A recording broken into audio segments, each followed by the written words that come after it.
Yo, man, so we just saw the Node live stream update, and yo, it's lit. Honestly, I am super gassed. Personally, still gassed. Intrepid always goes above and beyond for what they show us, and that's exactly what they did today. We did see some new stuff, but there are still some things that I do want to see.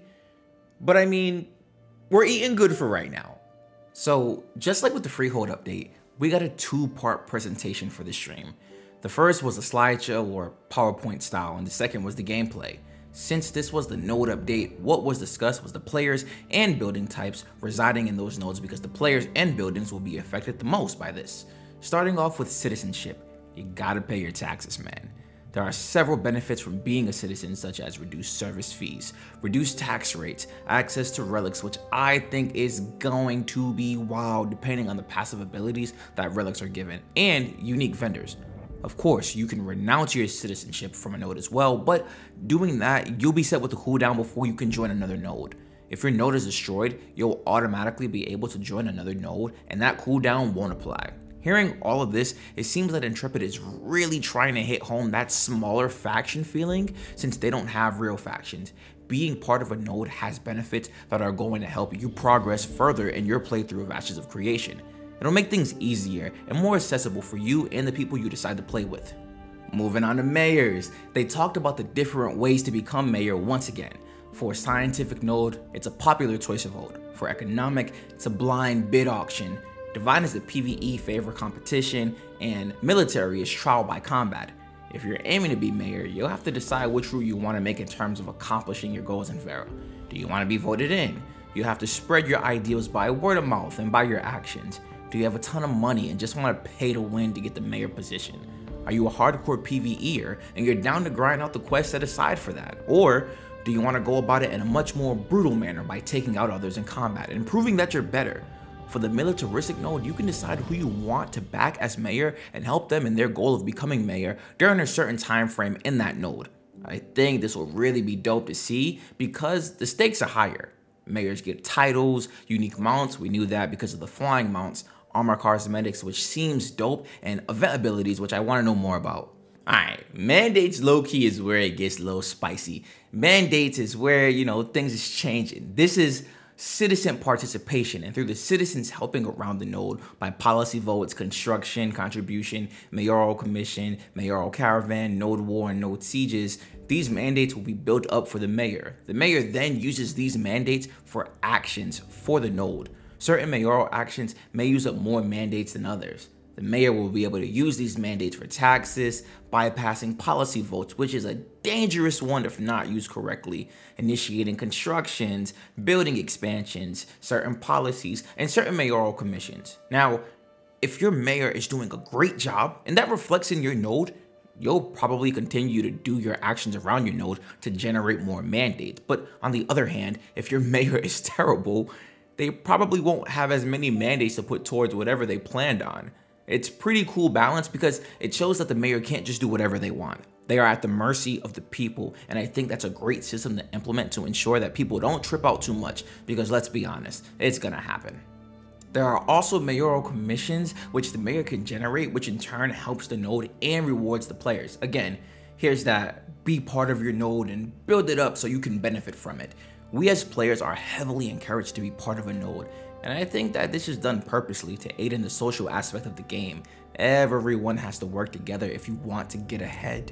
Policies are lit as well because they directly benefit the node and players. Mayors propose policies to be voted on by the citizens, but again, the mayor can bypass those votes with mandates. I'm sure we'll see policies such as lower taxes, faster crafting, more materials from harvesting, etc. I'm looking forward to this as well because this is going to really allow the mayor and their citizens to customize the node to their liking the best. It's another reason the node idea is a fire one, because nodes that are placed around dungeons will have completely different policies compared to a node placed next to a ton of iron. That will all in turn affect the world and how we all view each other on our servers. Service buildings are gonna come in handy as well.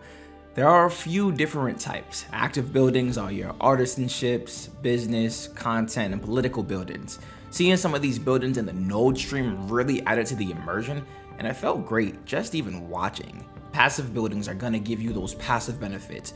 For your node or zone of influence, this is your civic, cultural, fabrication, scholarly, and vocational. The plots in every node are predefined, but you can choose where any building goes. For the people who are gonna be min-maxing and trying out the best strategies, there might be a certain order you want your buildings in, possibly. I'm sure we'll see it sooner or later, but again, this is really dope customization. Maintenance is a huge thing for nodes because if the bills aren't getting paid, it's gonna show. Once a payment is missed, the building will go into disarray. Now, once this happens, players will need to contribute materials to restore the building to what it once was. If a mayor wants to destroy a building or downgrade it, that is also possible. Buy orders is a great way for a node to acquire materials that can be spent on building construction, upgrades, and maintenance. Mayors put this into action by using gold from the treasury, and mayors have a say in how long the buy order stays up, how many materials are they requesting, what materials are needed, and how much money players are rewarded. If you have a solid mayor who wants you to eat and wants to see the node prosper, then buy orders won't be an issue. I see these small tasks from mayors are almost like smaller quests that you can do while you're out questing and actually trying to get things done. When you see some materials, you can snag them and bring them back to your node, or you can make an adventure out of it and go look for the materials with some friends just because. I just want to touch on this real quick. Steven ordered a blacksmithing building to be built. We then were able to watch it happen in real time, which was super exciting and dope to see. The building will happen over time, but it's dope to be walking by in your node and you see a building being next to you. Come on, dude, like that's so lit. Okay, so I was wrong. I honestly thought we might have gotten an announcement of some sort at the end of the node live stream, and we didn't. And that's okay. But I'm doubling down. I really believe this was personally my stream of the year. I really enjoyed it, truly. I don't know if it's because I'm newer to MMOs, whatever it may, but I really enjoyed it. I do think it would have been dope to see the village go to a town. That transformation probably would have been ill, right? Seeing the zone of influence outside the walls of that node change, how the area is affected, that would have been tick, right? But I'm sure there are some things that they want to keep close to their chest for Alpha 2. They want to make sure that things are prepared. And I mean, who am I to be mad at them for that? I'm hyped though. I think we got enough content to get to next month, honestly.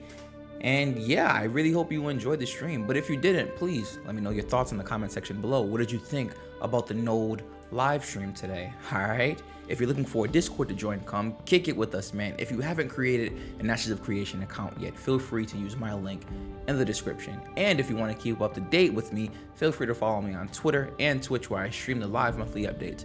All right. I'll talk to you guys soon. Take care.